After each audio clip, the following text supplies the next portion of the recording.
Hi, everyone. Before we kick everything off, let's start with brief introductions. I'm Lavi. I'm the head of the financial cert here in Israel as part of the Israel National Cyber Directorate.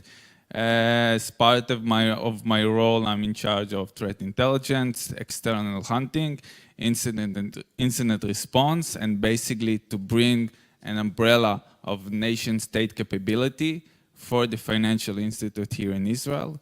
We're running until now for a year and a half. A lot of incidents that you can't hear about them at the news. That's about it. Yeah. Good morning, everyone. My name is Nir Tenzer. I'm the CEO of NSNox Technologies. We are creating actually a protection layer for payment systems. So sorry, guys. Erase your thoughts and planning on the $1 billion incoming accounts, because we are protecting the money that goes out of the organization, and we're also protecting the money that comes in the organization. We are protecting against fraud from the internal problem, social engineering, and cyber attacks. The company actually was founded by Alon Cohen, who is the founder, was the CEO and the chairman of CyberArk. So we're coming with a deep knowledge around cybersecurity, working with banks around the world and corporations, protecting the most valuable assets behind the human capital, which is the money. As for me, my name is Omri Ben David. I'm a partner at Viola Ventures, used to be called Carmel Ventures, for those who know it. We are a tech-focused, early-stage investment or a VC firm. I actually joined Viola about a year ago. The name came up, so I came from a decade at Goldman Sachs. I was a tech investment banker. So we have, with the case, we have a banker here, we have a lawyer, Oded. So I think we can do a lot of interesting fraudulent activities, of course, as a joke. But Nir is going to talk about how to defend those. We manage about $1 billion of assets out of Viola Ventures. We just announced or recently launched our 5th fund. It's a $220 million fund where we are investing out of at the moment. And although we invest in tech broadly defined, my areas of focus are fintech and enterprise B2B. And also NSNox is one of our portfolio companies. So we're excited to be here on stage with them. So let's get going. I guess maybe each one of us can start with just defining what are the main challenges we see from financial institutions or fintech companies, and the subject of the day, security. So maybe Lavi, you can start. Yeah, I will start. Basically, I think I will repeat what everyone said the last couple of days of the summit. We see a huge shift in changing the perspective of how banking and financial industry look like, from closed organization and non-so innovation organization to a fully innovation and tactical perspective organization and infrastructure. We can see it in a new transaction solution like Ripple, cryptocurrency for transfer money from one place to another. We can see it by the position and the new division within the financial institute. Whomever here is in new position of innovation of fintech within his organization. That's a question. No one in position in fintech or innovation. Yeah, 1, 2, yeah, there is some. There are some. So basically what we're seeing mostly in Israel, a new department of executive that in charge of innovation and fintech, and it's not and it's for a good reason for the race of innovation in this sector. The third thing that we're seeing is the changing in the threat landscape of the financial institute. As Karen mentioned, after all the swift infrastructure attack in Bangladesh, in Taiwan, in Russia, and by the way, many other that aren't mentioned yet in the news. And actually, BAE, the BAE security company are doing amazing job on securing Swift infrastructure. So basically, the whole perspective has changed and enforcing the organization to change how they think about security and how they think about security in emerging innovation and emerging fintech solution. Yeah, from our perspectives as investors, obviously we see a lot of innovation in fintech. We see it from incumbent financial institutions. We see it from challenger digital banks, and of course all the startups. And some of the key themes that we see in innovation is of course providing availability and accessibility to new financial services, and it could be different personas like SMBs or millennials or the underbanked.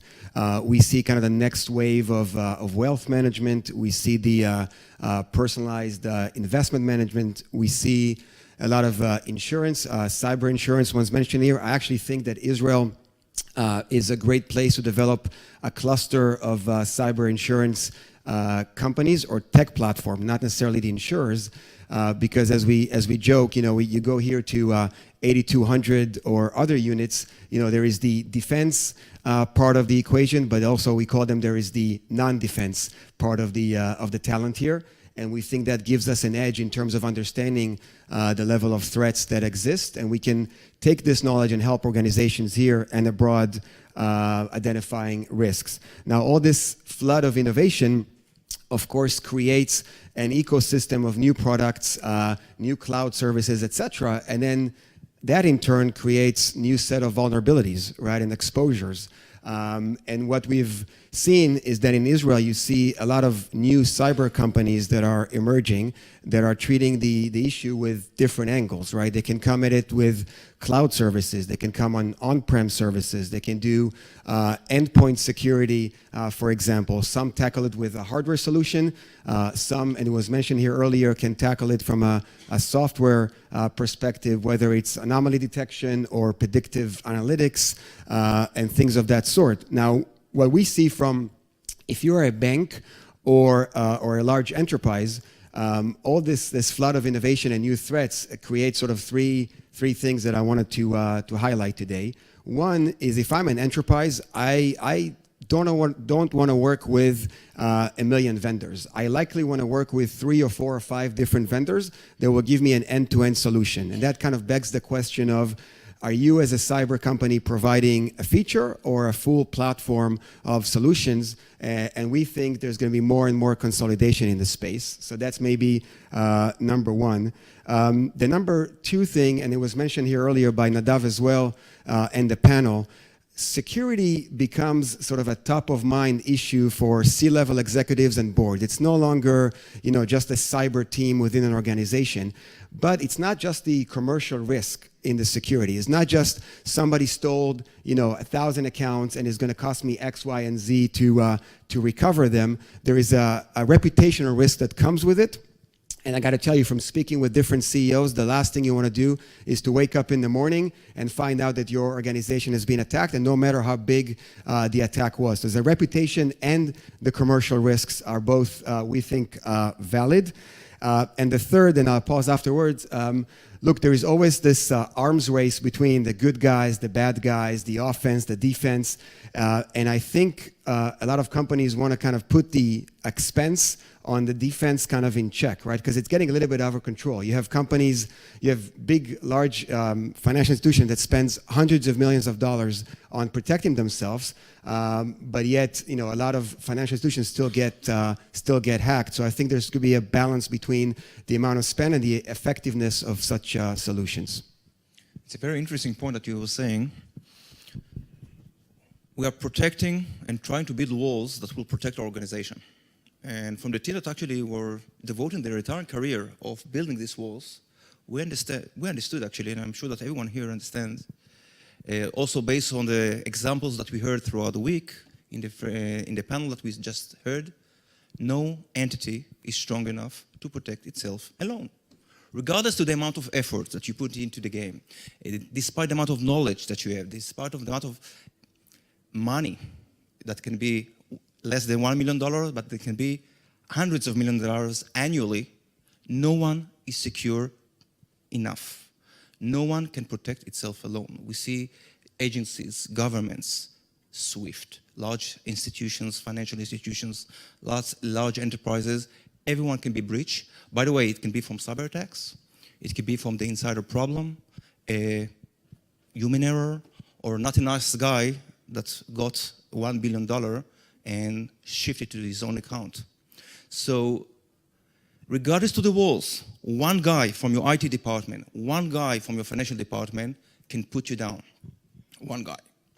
And again, regardless to the amount of money and effort that you put into it, and I see that as one of the most severe challenges that each organization today faces. Regardless, again, to the amounts of walls that you put into place, amount of technologies, amount of startups, 5 vendors, 3 vendors, you don't want it to happen on your shift, right? Yeah, and maybe, Lavi, maybe we should also comment from your perspectives about another sort of challenge, quote unquote, is the regulatory environment. GDPR, PSD2, maybe you can comment on that as well. Yeah, sure. First of all, I want to add what Nir said.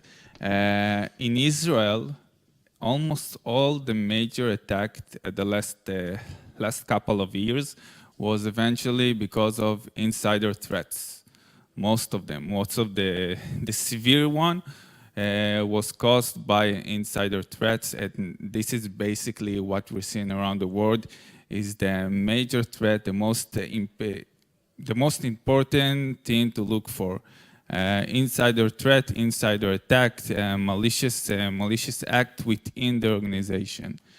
For the regulation issues, so there have been some game changer regulation in the cyber and for the fintech. I think that PSD2 is a full game changer regulation that could put all the financial institute to throughout the major threats, actually to provide a third company to access their core business throughout an API. Most of the organization, from my perspective, still doesn't know how to provide a secure API throughout the third party. It's a major challenge across the board, and GDPR, I think it's the biggest headache for all of us, for all the CISO and the executive nowadays in Europe, and maybe in the future in Israel. So we talked about some of the challenges. Maybe it's time to talk about, so what's the path? What do you see from a solution-wise, whether it's the approach or actual solutions that you see out there?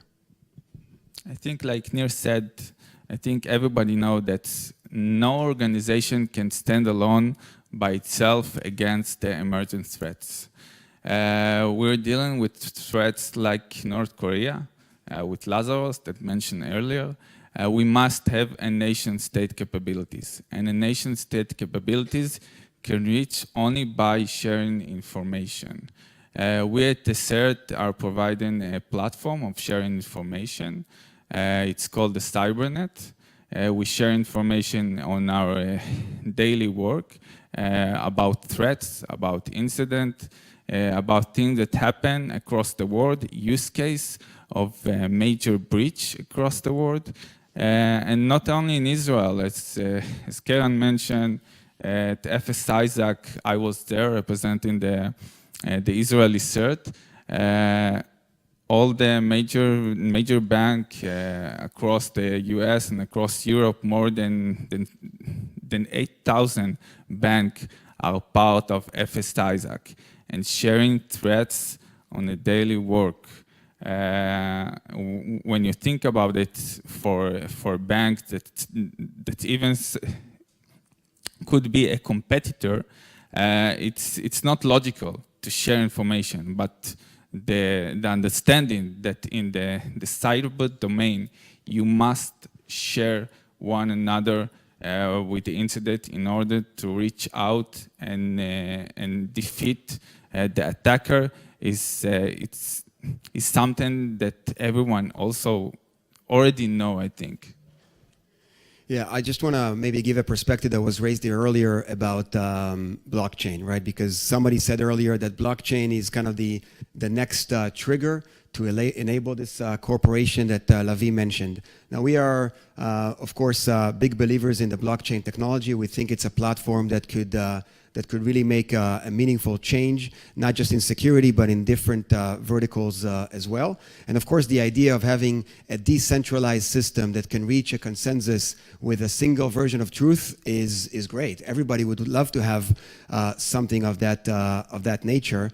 However, there are obviously some limitations with blockchain as it stands today, especially when it pertains to protecting transaction. So maybe first and foremost, it's about scale and efficiency, right? I mean, I think today we all know that reaching this level of consensus takes a long time.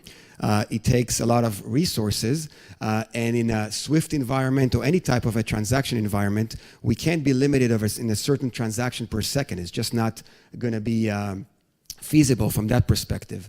The second thing is about privacy. When you have a transaction between financial institutions, it's not just about not knowing what's within the transaction, i.e. what was the amount and who is it from to where.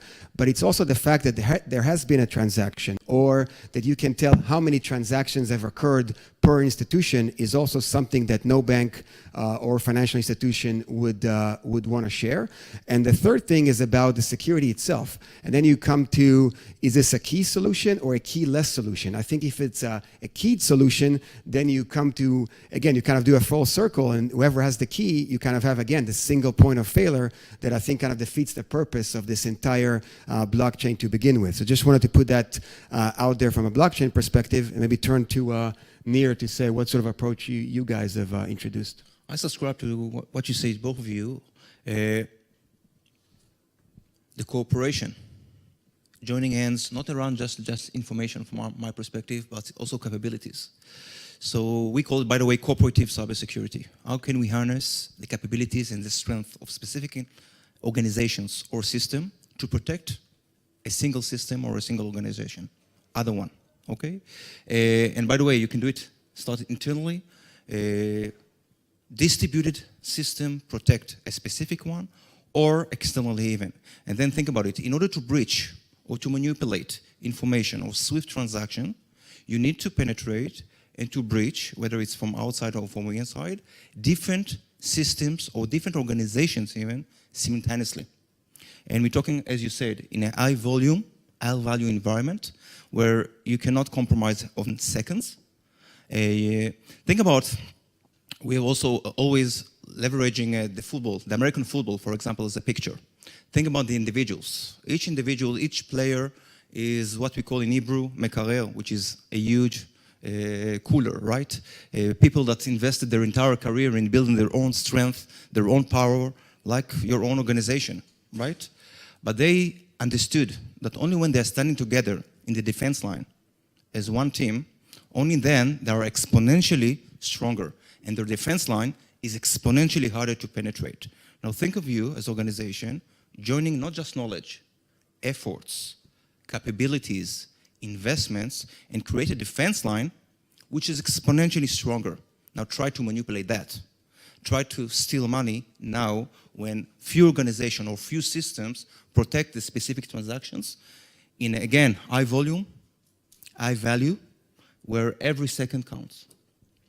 So maybe it's worth, everybody talked about SWIFT, so maybe it's worth, for example, if such a system, or coming back to the title of this, distributed architecture, how would that work? How would you prevent money going out or in, briefly from an architectural perspective, and who holds what in the chain that will prevent it? Maybe talk a little bit about that solution. Yeah, so when you, as you know, but I will briefly say, when you transfer money from, let's say, one corporate to the supplier, and you're usually using SWIFT for that, so you have a bank, you have a bank account, and you provide an order to the bank to transfer money to your supplier.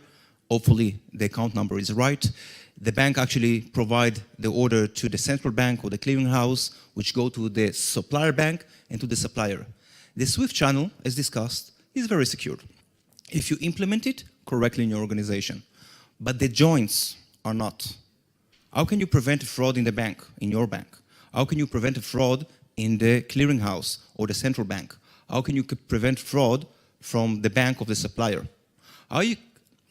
Today, when I transfer money, the central bank, I never get a call from the central bank asking me whether I was the one that initiated the transfer, right?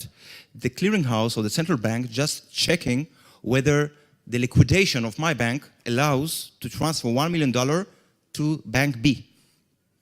There is no central point that governs the entire transaction. Now think about when I provide, I will go one step backwards. Think about that all the banks that participate in this transfer are collaborating in order to secure this specific transaction. Meaning, when I provide the transaction order to my bank and I have a distributed approach of securing it, each bank in the chain reconciliate the information that he got from the SWIFT and the information that I signed externally to the transaction itself. And only if there is a full alignment between the money and the order or the transfer that he got from bank, my bank, and the one that I signed initially, only then it will process it. So there's like a external single point of truth without a single point of failure because few banks are collaborating in order to secure. And by that, by the way, you're almost redefining the cyber border of a country. Because think about it, the Central Bank of Israel, as an example, securing its RTGS, its SWIFT transfer, real-time transfer of money, RTGS, real gross transfer system. So actually, in order to penetrate, in order to manipulate it, it requires that you need to penetrate to few banks in Israel simultaneously. And of course, this is exponentially harder. Great. So maybe a last question for the two of you before we turn to a couple of questions, if there are from the audience. So it all sounds, almost too good to be true, this cooperation method, right? So maybe you can talk to us about the challenges that comes with convincing folks to really cooperate and make sure this could actually work. So maybe we'll start with you, Levi. Eventually, it's all about trust. In my previous role, I was a CISO in one of the banks in Israel. And in order to report the regulator, in order to report some government authority or regulation authority, you would have to ask for all the approval until the CEO, all the executive approval. If nowadays the executive level already know that in order to share information with a trusted area, we try to provide a trusted area, trusted zone. Organizations are sharing information even anonymously with one another. It's a major shift in thinking. Think about one organization, one of the big banks in the US, share incident that happened within his bank anonymously with all the other banks, and all the other banks are implement the indicator in order to prevent a similar attack in their bank. Until now, we share information more than 200 organizations. We actually provide a real ROI in preventing fraud, ROI in preventing a cyber breach.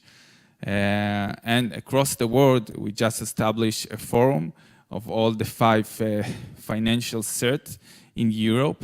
Actually, a financial cert, it's a really innovative and new approach across the world. Almost all the 5 are pretty new, and we really believe in providing a trusted zone. Eventually, it's all about trust. By the way, but when you're sharing more than information, when you're sharing capabilities, you need another layer other than trust, which is, from my perspective, blindness.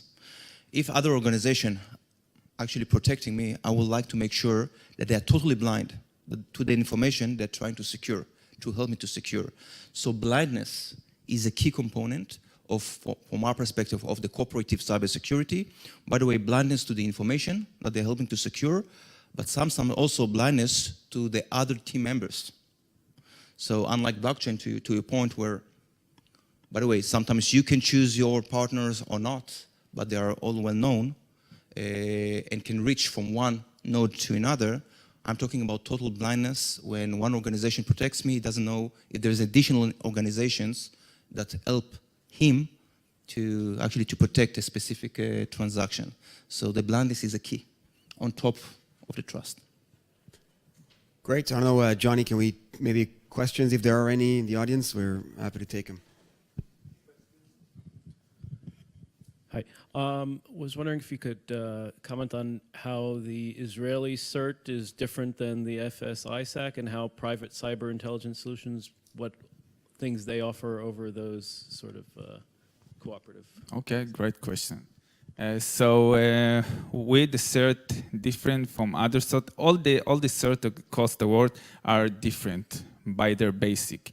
There are CERT that are small and responsible only on sharing information among the enterprise within the country.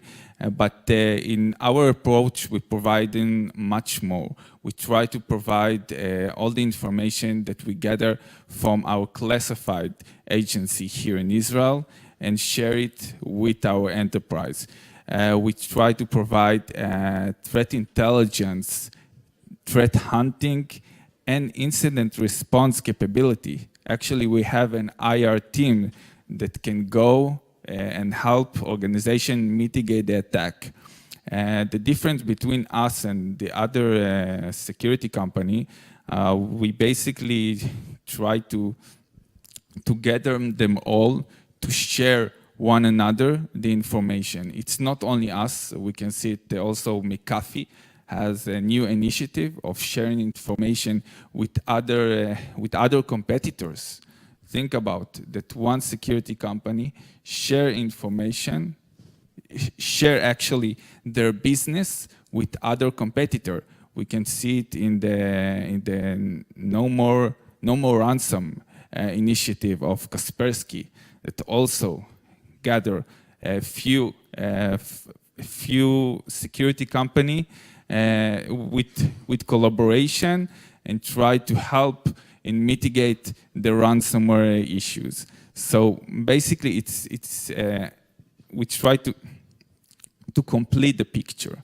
To complete the picture, try to evaluate how we are all together are better than one. The whole is better than one. This is, yeah. A really important question, though. Do you charge your constituents a payment for these services? No. Well, that's a major difference from Yeah. other service providers. We're free of charge, and we're dealing from enterprise to the civilian. We try to provide security also for the civilian.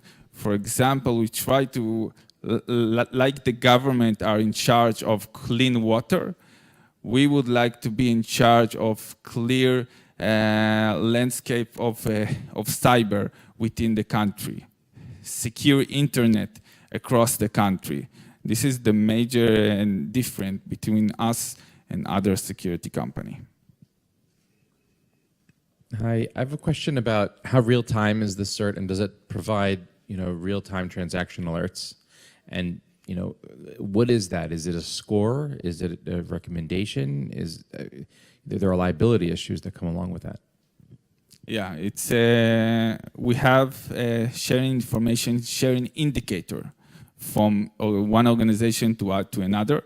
The sharing of indicator is fully automatically for now.